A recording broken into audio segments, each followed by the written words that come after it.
কালেমার জন্য মার খাইতে খাইতে এত পরিমাণে তাকে মারা হয়েছিল, কোন সাহাবী বেলালের মতো অত্যাচার সহ্য করে নাই। ও নবীর উম্মত, এইভাবে নবীজি জাহান্নাম ঘুরে ঘুরে দেখে আল্লাহর নবী জান্নাতের মধ্যে যায় দেখলেন হযরত বেলাল রাদিয়াল্লাহু আনহু আগে আগে হাঁটে, বেলালের আগে পায়ের আওয়াজ পাওয়া যায়। না না হইছে না, চিৎকার মেরে জোরে বলবেন আল্লাহু আকবার।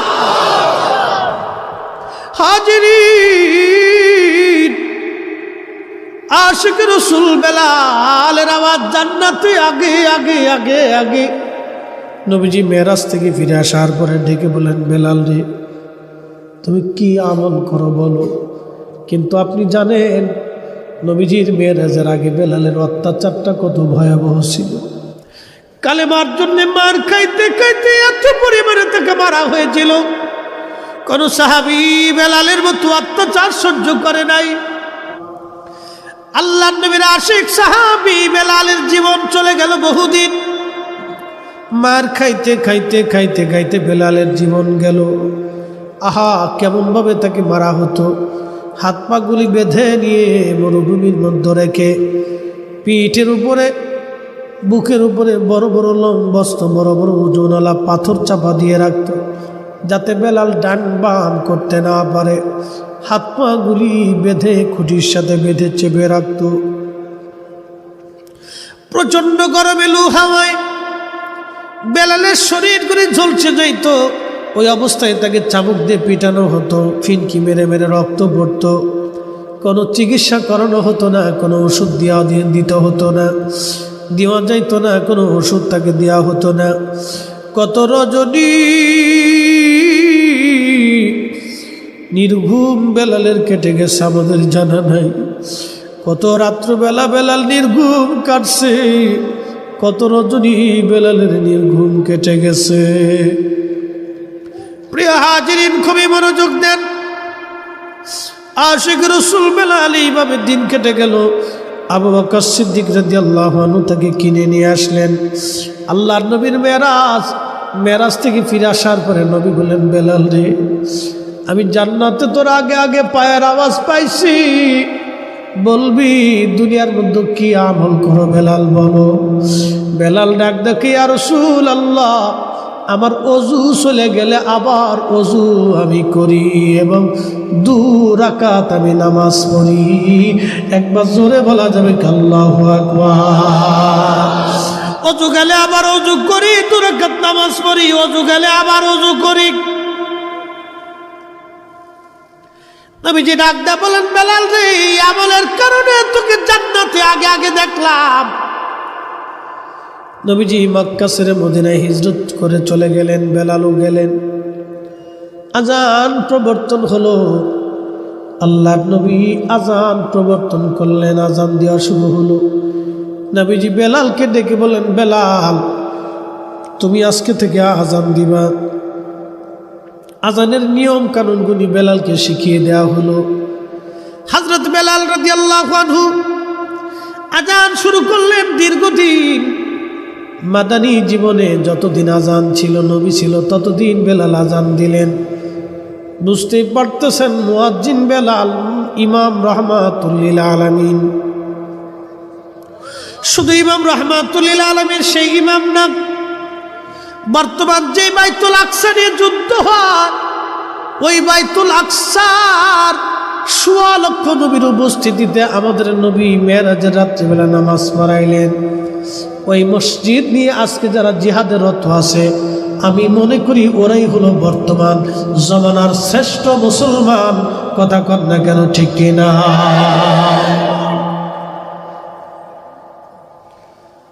ওরাই জমানার শ্রেষ্ঠ মুজাহিদ। আল্লাহর ঘর, নবীদের স্মৃতি বাঁচানোর জন্য যারা জিহাদে রত, বিরাট বড় শক্তির কাছে ওরা মাথা নত করে নাই। পৃথিবীর বিরাট বড় শক্তির কাছে ওরা মাথা নত করে নাই। এত বড় শক্তি ওদের মাথা নত হলো না। বিরাট বড় শক্তি, ওরা মাথা নত করে নাই। খুব মনোযোগ দিয়ে কথাগুলি শুনবেন। একদিন দেখতেছি এক বাবা সবাই মিষ্টি খাওয়ায়, বলে কেন মিষ্টি খাওয়াও? ওই ফিলিস্তিনি বাবা বলতেছে আমার সব কয়টা সন্তান শহীদ হয়ে গেছে, আমার সব কয়টা সন্তান শহীদ। আল্লাহ নবীর জমানাতে আযান প্রবর্তন হলো, বেলাল আযান দিচ্ছেন বহুদিন। আযানের এতই ফয়জত, আল্লাহু আকবার, এতই প্রেম ছিল আযানের মধ্যে। বেলাল আযান দেওয়ার পরে কোনো সাহাবী ঘরের মধ্যে আর থাকতে পারতেন না, সাহাবীরা বের হয়ে মসজিদে নববীতে চলে আসতেন। আল্লাহর নবী হুজুরে কারীম সাল্লাল্লাহু আলাইহি ওয়াসাল্লাম রাসূল কারীমের সাহাবীদেরকে নিয়ে নামাজে দাঁড়ায় যাইতেন।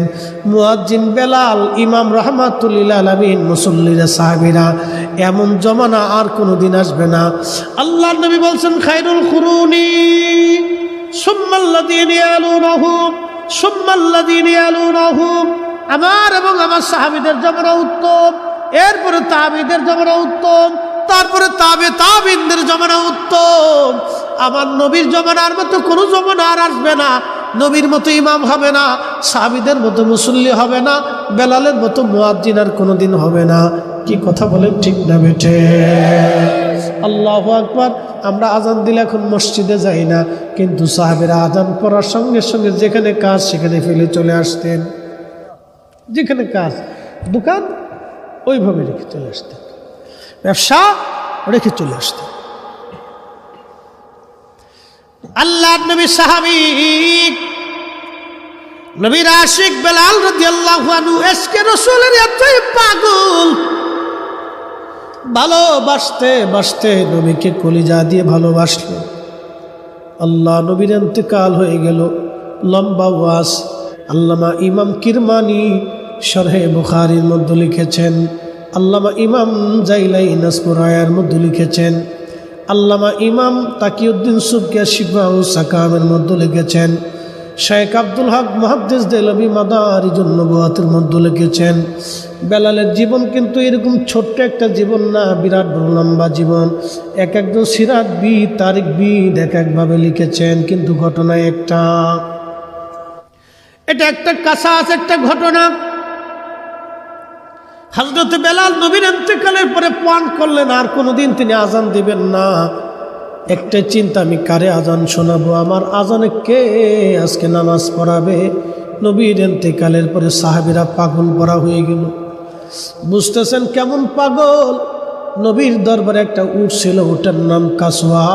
এই কাসওয়া উট প্রত্যেক নবীর ইন্তেকালের 3 দিন পর্যন্ত সে কাঁদছিল। আপনারা আরবে যারা থেকেছেন তারা জানেন, উট যখন কান্না করে তখন মানুষের মতো চিৎকার মেরে মেরে কাঁদে। উটের কান্না বন্ধ হয় নাই, একাধারে 3 দিন পর্যন্ত কেঁদেছে। আল্লাহ তার খাওয়া দাওয়া বন্ধ করে দিল। 3 দিন পর্যন্ত সে পানি পর্যন্ত পান করে নাই। এই কাসওয়া উট নবীর ইন্তেকালের পরে পাগল পরা হয়ে গেল। একটা প্রাণী পর্যন্ত স্থির থাকতে পারে নাই। 3 দিন পরে দৌড়াইয়া একটা কুয়ার মধ্যে ঝাঁপিয়ে পড়ে এই কাসওয়া মারা গেল। বাজান রে, নবীর বিরহ বেদনা এত কঠিন, একটা উট পর্যন্ত সহ্য করতে পারে নাই। হযরত ওমর তলোয়ার টেনে বের করে বলে, সাহাবীরা যদি বলবি নবী মরে গেছে, গলা কেটে ফেলব। আমার নবী মরে নাই। ওমরের মতো সাহাবী পাগল পারা হয়ে গেছে, কি করবে দিশেহারা একমাত্র আবু বকর রাদিয়াল্লাহু আনহু। তিনি শুধুমাত্র বয়োজ্যেষ্ঠ সাহাবী ছিলেন বিদায়, এবং আল্লাহর নবীর দরবারের কাছে কাছে ছিলেন বিদায় নিজেকে স্থির রেখেছিলেন সেই দিন। বেলাল কথা বলে না, আজান দেয় না। সাহাবী এক একজন এক এক রকম পড়ে আছে। কারো বাড়ি রান্না বান্না নাই, খাওয়া দাওয়া নাই, শিশুরা কান্দে, মহিলারা কান্দে, নবী নাই। এই দৃশ্যটা সাহাবীদের কলিজায় মানতেছে না, নবী নাই। আপনারা জানেন, মা মরে গেলে সন্তান গলা কাটার মতো কাঁদতে থাকে। মা মারা গেলে ছোট্ট ছেলেটা দেখবেন পাগল পারা হয়ে যায়, মা নাই, কি করে সহ্য হবে? মেয়েরা কান্দে, ছোট্ট ছেলেটা মার জন্য কাঁদতে থাকে, মা নাই। যে এতিম হয় সে জানে এতিম হওয়ার মানে ব্যথা কেমন। নবীর জমানায় সাহাবীরা জানতো নবীর বিরহ বেদনার ব্যথা কেমন। বহুদিন এইভাবে পার হলো, বেলাল রাদিয়াল্লাহু আনহু আর আযান দেন না। আবু বকর বহুবার বলছে দাও। বেলাল ডাক দেয়, বলে আবু বকর আপনি আমারে কিনেছিলেন যে আল্লাহর জন্য না নিজের জন্য? আবু বকর ডাক ডাকে, বেলাল রে, আমি তোমাকে কৃতদাস থেকে কিনে আনছিলাম, আল্লাহর জন্য তোমারে মুক্ত করে দিয়েছি। আমি আমার নিজের জন্য কিনি নাই, আল্লাহর সন্তুষ্টির জন্য তোমারে কিনে আজাদ করে দিয়েছি। বেলাল ডাক ডাকে, তাহলে আবু বকর আপনি আমার উপর অধিকার খাটাবেন না, আমি আজান দিতে পারবো না, আমার দ্বারা সম্ভব না আজান দিতে, আমি আজান দিতে পারবো না, এটা আমার দ্বারা সম্ভব না, আমার সহ্য হয় না। ভাইজান আমার খুব মনোযোগ দিয়ে বেলাল হযরত আবু বকরের কাছ থেকে বিদায় নিলেন। ইমাম জাইলাইনাস পুরার মধ্যে লিখলেন, বেলাল রাদিয়াল্লাহু আনহু বিদায় নিচ্ছেন। ওগো আবু বকর আপনি আমার বিদায় দিয়ে দেন, আমি চলে যাব। কোথায় যাবে তুমি? সিরিয়াতে। মদিনার এই স্মৃতিগুলি আমার আর সহ্য করতে পারি না, আমি রওজা শরীফ দেখলে আমার সহ্য হয় না।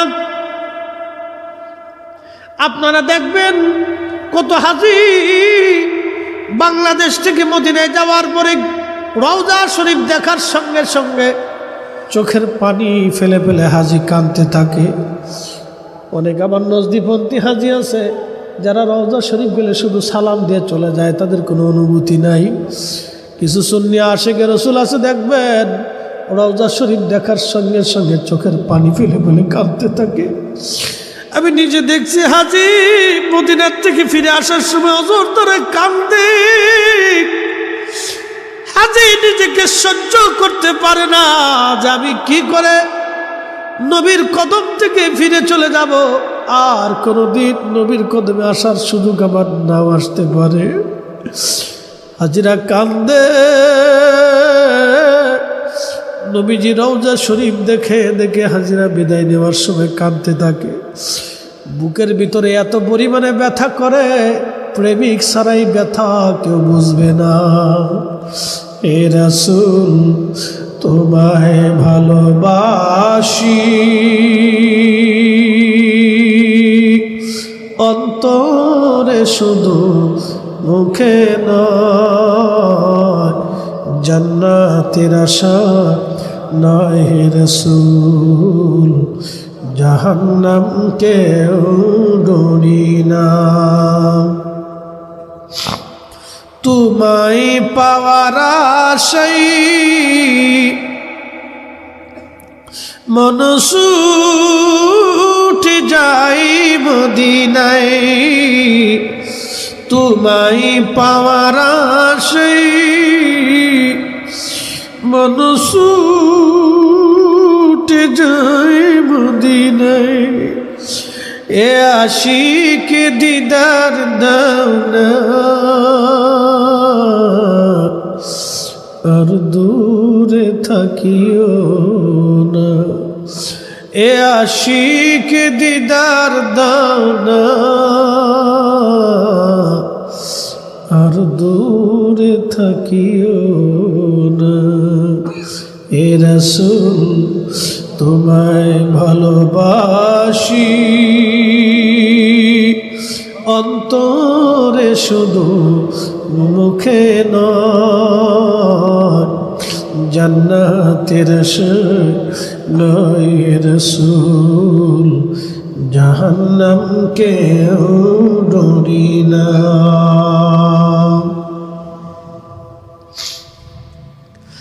হযরত বেলাল চলে গেলেন। বহুদিন পরে নবীজি স্বপ্ন দেখায়, কিরে বেলাল কেমন জুলুম তুমি আমার সঙ্গে শুরু করছো রে বেলাল, কতদিন হলো তুমি আমার জিয়ারতে আসো না বেলাল, আয় আয় আমি নবীর জিয়ারতে আয়। বুঝতেই পারছেন মহেশখালীবাসী, একজন সাহাবী কলিজার ভিতরে কতটুকু প্রেম থাকলে নবী তাকে কাছে ডাকতেছে, বেলাল আয় আমার জিয়ারতে আয়, চিৎকার মেরে জোরে বলেন না ইয়া রাসূলুল্লাহ। তাহলে বলেন নবী আসে না নাই? কি চিৎকার মেরে জোরে বলেন আসে না নাই? আছে। নবীর জায়গা নবী আছে, উম্মতের চোখের জায়গা চোখ নাই, নবীর জায়গা নবী আছে। বেঈমানের চোখের জায়গা চোখ নাই বিদায় বেঈমান বুঝে না। কি কথা বলেন ঠিক না বেটে? স্বপ্ন ডাক দেখে বেলাল আসো। একজন সাহাবী কি পরিমাণে রাসূলকে ভালোবাসা দিলে নবী তাকে ডাকতে যায় আসো। তাহলে বুঝতেই পারছেন আল্লাহর নবীর সাথে বেলালের প্রেম কেমন ছিল, ভালোবাসা কত গভীরে ছিল। হযরত বেলাল সিরিয়া থেকে রওনা হয়ে সুদূর মদিনায় চলে আসছে। তাহাজ্জুদের সময় রওজা শরীফ তখন কাঠের জালি দিয়ে ঘিরে রাখা ছিল। রওজা শরীফ তখন কাঠের জালি দিয়ে ঘিরে রাখা। বেলাল কাঁদতেছে রওজা শরীফের পাশে বসে বসে কান্দি। ইয়া রাসূলুল্লাহ, গোলাম হাজির হয়ে গেছে। একজন আশেক যেইভাবে বিনয়ে বিনয়ে রওজা বসে বসে কাঁদে, নবীর পাগল নবীজি তাকে স্বপ্নে দেখা দিয়েছে, আসার জন্য বলে দিয়েছে। এই পাগল রওজা মোবারকে আসলো। আশিক রাসূল হযরত বেলাল রওজা মোবারকের পাশে বসে বসে কাঁদে আর বলে ইয়া রাসূলুল্লাহ, গোলাম আপনার কদম মোবারকে হাজির, আপনি আসতে বলেছিলেন আমি আসছি। নবী গো আমি আসছি, ইয়া রাসূলুল্লাহ আমি আসছি। নতুন মুয়াজ্জিন এসে দেখলো সাহাবী বেলাল উপস্থিত। ডাক দেখে সাহাবীরা আসো, নবীর মুয়াজ্জিন ফিরে আসছি। কথা শুনিয়া সব সাহাবী ঘর থেকে বের হইয়া মসজিদে নববী ভরে গেল। বেলাল ফিরে আসছে বলে বেলাল আসছে। আল্লাহু আকবার। সাহাবীরা ডাক ডাকে বেলাল রে, কতদিন হলো তোমার সেই লাহানে আজান শুনি না, একটা বার আপনারে আজান শুনিয়ে দাও। আপনারা যেমন আমার রিকোয়েস্ট করেন হুজুর বেলালের ওয়াজটা আমাদেরকে শোনান। বাংলাদেশের যত জায়গা গিয়েছি, শুধু বাংলাদেশ না, কয়েকদিন আগে ইন্ডিয়াতেও গেলাম, সেখানকার প্রত্যেকটা মাহফিল থেকে অনুরোধ আসছে হুজুর বেলালের ওয়াজটা শোনাই যাবেন। এটা আমাদের হৃদয় কেড়ে নিয়েছে। এই ওয়াজ শুনে শুনে চোখের পানি ফেলে আমরা কাঁদি। আমাকে বহু লোক বলছে হুজুর জীবনে নামাজ পড়তাম না, রাসূলুল্লাহর প্রেম কি জিনিস অন্তরের মধ্যে ছিল না, এই ওয়াজ শোনার পরে আমি নামাজি হয়ে গেছি, সমস্ত হারাম কাজ ছেড়ে দিয়ে আমি ভালো হয়ে গেছি। আমার কাছে বহু মানুষ বলছে হুজুর খারাপ কাজ থেকে ভালো হয়ে গেছে একটা ওয়াজ শুনে। জীবনে দোয়া করবেন মৃত্যুর এক সময় পর্যন্ত নবীর ভালোবাসা নিয়ে কবরে যাইতে পারি। অনেক কওমি মাদ্রাসার মুতাবিব আমাকে জড়িয়ে ধরে বলছে হুজুর আপনার এই ওয়াজ শুনে জীবনে বহুবার আমরা কেঁদেছি, চোখের পানি ছেড়েছি। বাবারে ঘটনাটা চমৎকার, একজন সাহাবীর জীবনের বড় বাস্তব ওয়াজ। বেলাল কাঁদতেছে, সাহাবীরা এসে কেঁদে বলল বেলাল রে কতদিন হলো তুমি আজান দাও না, বেলাল আজান দাও।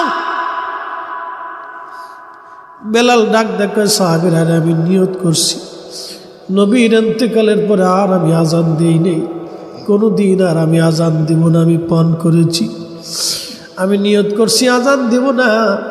আমি কারে আজান শোনাবো বলো? কে আমার আজানে নামাজ পড়াইতে আসবে বলো? আমি কারে আজান শোনাবো? যার জন্য আজান দিতাম সেই তো আজ আমার কাছে নাই। বেলাল কাঁদতেছে, সাহাবীরা কয় না বেলাল একটা বার তুমি আজান দাও। বেলাল বলে না সাহাবীরা অনুরোধ করিও না, আমি নিয়ত করেছি নবীর ইন্তেকালের পরে আমি আর কখনো আজান দেই নাই, কখনো আর আমি আজান দিব না, আজান দিতে আমি পারবো না। সাহাবীরা হাসান আর হুসেনকে ডেকে নিয়ে আসলো। দেখতে নবীর মতো দেখা যাইতো, নানার চেহারা পাইছিলেন দুই ভাই। দৌড়াইয়া হাসান আর হুসেনকে নিয়ে আসা হলো। দেখতে নানার মতো সুন্দর, হাসান আর হুসাইন দুই ভাই যখন আসছে, বেলাল রওজা শরীফ থেকে উঠিয়া হাসানের বুকের মধ্যে মাথা ঠেকাইয়া গুনগুন করে কাঁদতেছে। ইমাম হুসাইনের বুকের মধ্যে মাথা ঠেকে কান্দে। সাহাবীরা আর স্থির থাকতে পারেন নাই, নবীর স্মৃতিগুলি মনে করে সাহাবীরাও গুন গুন করে কান্না শুরু করছে। মসজিদে নববীতে কান্নার আওয়াজ বেড়ে গেল, কান্না শুধু কান্নার কান্না, আওয়াজ বেড়ে গেছে। মসজিদে নববীতে আওয়াজ বেড়ে গেল কান্নার কান্না। সাহাবীরা বলতেছে, বেলাল রে আজান দাও। সমস্ত নীরবতা ভেঙে ইমাম হাসান ডাক দেয়, কয় নানার মুয়াজ্জিন, কতদিন হলো তোমার কণ্ঠে আজান শুনি না। যেই লাহান দিয়ে নানারে আজান শোনাইতাম, ওই লাহানটা দিয়ে আমরাও আজকে আজান শোনাইয়া যাও। নবীর দৌহিত্রের অনুরোধ মানতে যাইয়া বেলাল দৌড়ায় চলে গেছে মিনারায়। যে মহিলার ছাদের উপরে বেলাল আজান দিতেন দাঁড়াইয়া, বনু নাজ্জার গোত্রের মহিলা সাহাবী, ছাদের উপরে দৌড়ে চলে গেলেন বেলাল। আজান শুরু করলেন, আল্লাহু আকবার, আল্লাহু আকবার, আল্লাহু আকবার, আল্লাহু আকবার, আশহাদু আল্লা ইলাহা ইল্লাল্লাহ,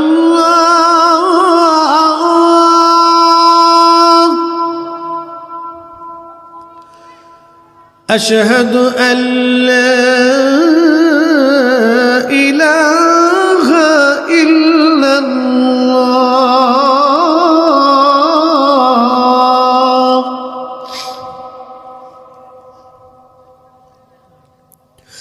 সাহাবীরা কাঁদতেছে। মদিনার ঘর থেকে নারী পুরুষ বের হয়ে দৌড় মারছে, শিশু বাচ্চা যুবক আর কিশোর আর সেদিন কেউ বাদ নাই।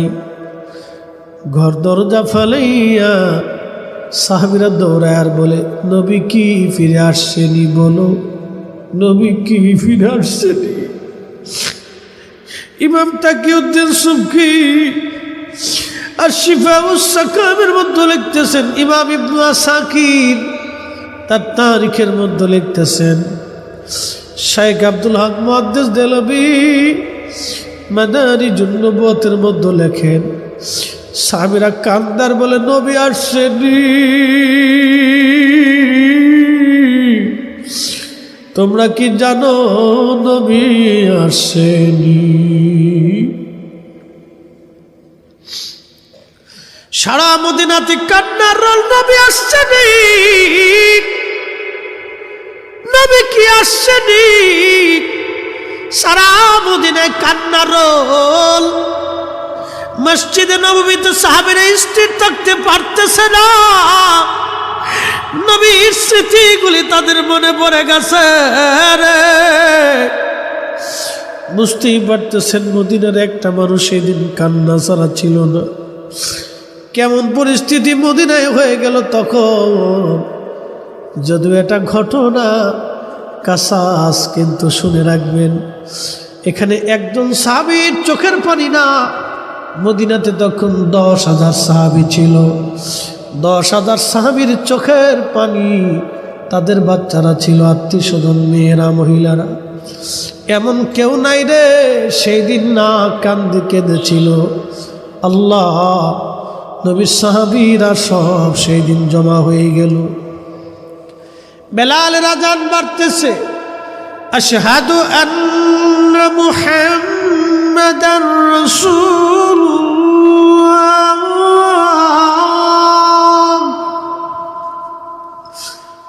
ঠিক তখনই মদিনার মাটিগুলি থরথর থরথর থর করে কেঁপে উঠছি, চিৎকার মেরে জ্বলবেন, জোরে বলবেন কে আল্লাহু আকবার। না না না, একসাথে জোরে বলেন আল্লাহু আকবার। হাত উঁচা করে বলেন না ইয়া রাসূলুল্লাহ, আমি রসুলের বিরহ বেদনার যন্ত্রণা বুঝাইতে পারবো না, শুধু এতটুকুনি বলি, ওই দিনের আজানে পৃথিবীর মাটি কেঁপে উঠেছিল। শুধু মদিনার মানুষ না, পৃথিবীর মাটি পর্যন্ত স্থির থাকতে পারে নাই রসুলের প্রেমে। বুঝতেই পারতেছেন সাহাবীদের হালত কি হয়েছিল। আমি তো শুধু এটা আপনাদের সামনে বলতেছি, কিন্তু বাস্তবতা আরো কঠিন এবং জটিল ছিল। আমি তো শুধু আপনাদের সামনে বর্ণনা করছি, কিন্তু বাস্তবতা আরো কঠিন, বাস্তবতা আরো কঠিন। কারো বিরহে, কারো আজানে মাটি কাঁপে নাই কোনোদিন, আর কোনোদিন কাঁপবে না। একদিনে বেলালের আজানে পৃথিবীর মাটি পর্যন্ত কেঁপেছিল। তা বুঝতেই পারতেছেন আজানের ভিতরে কি পরিমাণের বিরহ প্রেম ছিল। সাহাবীরাও কাঁপতেছে, সাহাবীদের কলিজা ছিঁড়ে ছিঁড়ে আসতেছিল। এটা ছিল বাস্তব, আমি আপনাদের সামনে উপস্থাপন করলাম। এই সত্য ঘটনা উপস্থাপনে আপনাদের চোখের পানি বেরিয়ে বেরিয়ে চলে আসলো। বাস্তব যদি সেই দিন উপস্থিত থাকতেন, হয়তো অনেকের কলিজা ফেটে যাইতো, সেই দিন ধৈর্য ধরতে পারতেন না। সাহাবাই গ্রামকে আল্লাহর নবী এত পরিমাণে সাহাবীরা ভালোবাসত। যদিও সাহাবীরা ভালোবাসে সর্বাগ্রাধিকার এবং তারা সম্মানিত, তাদের ভালোবাসার মধ্যে তুলনা নাই। তারপরেও আমি আপনাদেরকে উপমা দিলাম, হয়তো যদি আল্লাহ আপনাদের কবুল করত, সেই দিন যদি আপনি এই মর্যাদা পাইতেন, তাহলে হয়তো আপনি বরদাস্ত করতে পারতেন না। আল্লাহ পাক রব্বুল আলামিন জমিন পর্যন্ত বরদাস্ত করতে পারে নাই, কেঁপে উঠল। বেলাল অজ্ঞান হয়ে পড়ে গেলেন, বেহুশ হয়ে পড়ে গেলেন, আর আজান দিতে পারেন নাই, আজান দিতে পারেন নাই। হুশ ফিরে আসছে, রওজা মোবারকে কান্দার বলে নবী গো, আপনি আসতে বলেছিলেন, গোলাম উপস্থিত,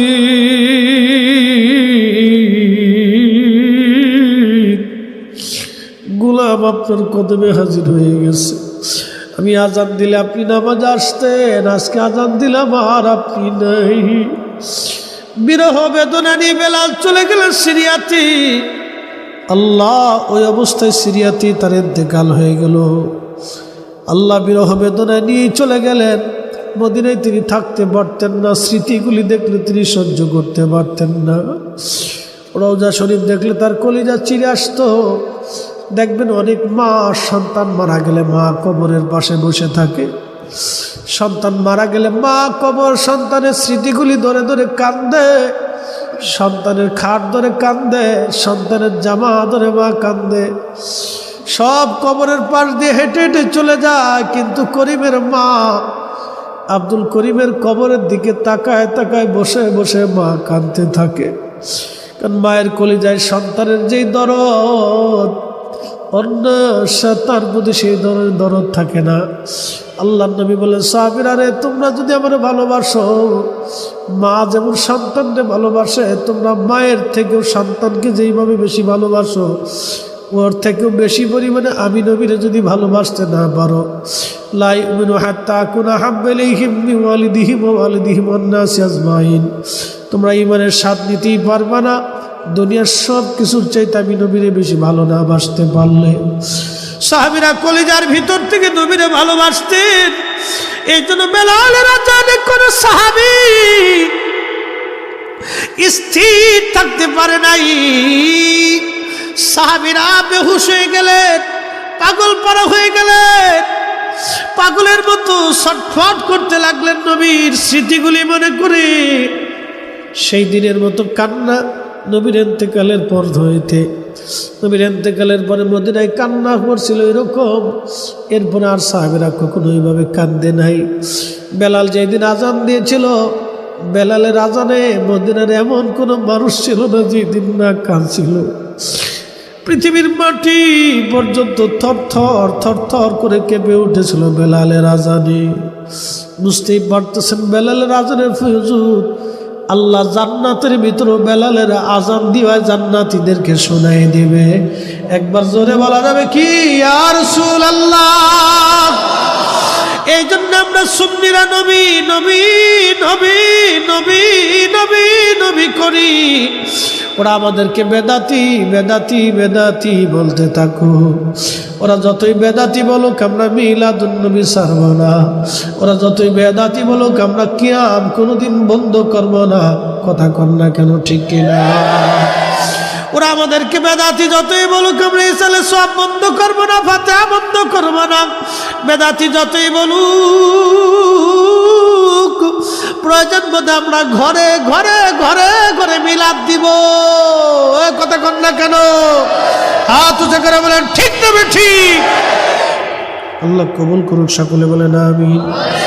বেলালের মতো আশিক যদি আমরা হইতাম, বেলালের মতো আশিক যদি আমরা হইতাম,